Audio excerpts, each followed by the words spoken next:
আসসালামু আলাইকুম everyone, আরকেডাস YouTube channel থেকে আপনাদের সবাইকে স্বাগতম। বন্ধুরা, আজকে একটি প্রজ্ঞাপন নিয়ে আপনাদের সামনে হাজির হয়েছে। আপনারা জানেন যে খাদ্য অধিদপ্তরের পরীক্ষা কবে নাগাদ হতে পারে, সে বিষয়ে অনেক ধরনের প্রশ্ন রয়েছে। তো মূলত আজকে আলোচনা করব খাদ্য অধিদপ্তরে আপনারা দেখুন এই যে একটা প্রজ্ঞাপন দিয়েছে, সেই প্রজ্ঞাপনে কি লেখা আছে আপনারা এটা পড়লেই দেখতে পারবেন।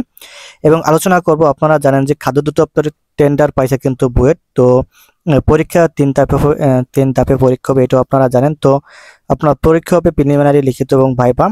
যদি কারো ব্যবহারিক থাকে ব্যবহারিকের ক্ষেত্রে। এবার পরীক্ষা কোথায় হবে সে বিষয়ে আলোচনা করব এবং পরীক্ষা কবে নাগাদ হতে পারে সে বিষয়ে আলোচনা করব। তো বন্ধুরা, বিস্তারিত আলোচনা শুরু করার আগে আপনি যদি আমার চ্যানেলে নতুন হয়ে থাকেন, চ্যানেলটি অবশ্যই সাবস্ক্রাইব করে রাখবেন যাতে পরবর্তী ভিডিও আপনি খুব সহজে পেতে পারেন। তো চলুন ভিডিওটি শুরু করা যাক। দেখুন এখানে যে আপনার এটা আছে, এটা ফলো করুন যে খাদ্য অধিদপ্তর থেকে একটি আপনার প্রজ্ঞাপন দিয়েছে আপনার এই তারিখে 3/7/2025 তারিখ আপনার দিয়েছে। দেখুন এখানে কি লেখা আছে। এখানে বলা আছে যে খাদ্য অধিদপ্তর বা কর্মচারী নিয়োগ বিধিমালা 2018, এই লেখাটুকু আপনারা পড়েন তাহলে বুঝতে পারবেন যে খাদ্য অধিদপ্তরের কর্মচারী নিয়োগ বিধিমালা 2018 অনুযায়ী খাদ্য অধিদপ্তরের বিগত 2024 সালের সকল নিয়োগের লিখিত পরীক্ষার সময়সূচি আগামী 28 জুলাই 2025 তারিখে খাদ্য অধিদপ্তরের ওয়েবসাইটে প্রকাশিত হবে। মানে এখানে এই 28 তারিখে আপনার মানে খাদ্য অধিদপ্তরে প্রকাশিত হবে যে আপনার পরীক্ষা কবে নাগাদ হতে পারে। আপনি যদি ভাবেন যে 28 তারিখে পরীক্ষা হবে, সেইটা আপনার হচ্ছে ভুল ধারণা। আপনার 28 তারিখে প্রকাশিত হবে কোন কোন পদের পরীক্ষা কবে হবে সে বিষয়ে আলোচনা করব সে বিষয়ে।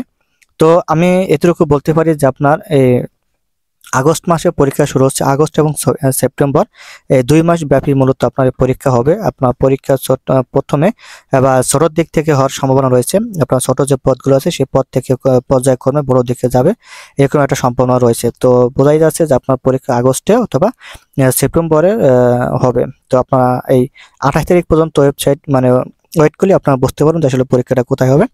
এবার হচ্ছে পরীক্ষা কোথায় হবে। পরীক্ষা হবে হচ্ছে আপনার বিভাগীয় শহরে। আপনার বিভাগীয় শহরে হওয়ার সম্ভাবনা রয়েছে কি বিভাগীয় শহরে পরীক্ষা হবে। আর পরীক্ষা নেবে হচ্ছে এক্সাম টিকার হচ্ছে বুয়েট। এবার অনেকেরই একটা প্রশ্ন করে থাকেন যে আপনার বুয়েট যদি পরীক্ষা নিয়ে থাকে তাহলে আপনাদের আস্থার জায়গা আসলে বুয়েট না। আর দ্বিতীয়ত হচ্ছে আপনার যে যদি বুয়েট পরীক্ষা প্রশ্ন করে থাকে তাহলে কত % প্রশ্ন কমন পেতে পারেন বিগত বছর থেকে, বা প্রিভিয়াস কোয়েশ্চেন পড়লে কত বছর আপনি কমন পেতে পারেন। তো আপনি যদি দশম থেকে মানে আপনার 11 থেকে 20তম গ্রেডে পর্যন্ত যত পরীক্ষা আছে সমস্ত পরীক্ষা প্লাস পিএসসি, বিসিএস, নিবন্ধন, প্রাইমারি, এই যে কটা নাম বললাম প্রত্যেকটার আপনি যদি বিগত বছর অনেক ভালোভাবে শেষ করতে পারেন তাহলে আশাবাদী যে আপনি এখান থেকে 100 নম্বরের ভিতরে মিনিমাম 80 থেকে 90 নম্বর কমন পাবেন, যা আপনার পাস করার জন্য যথেষ্ট হয়ে যাবে।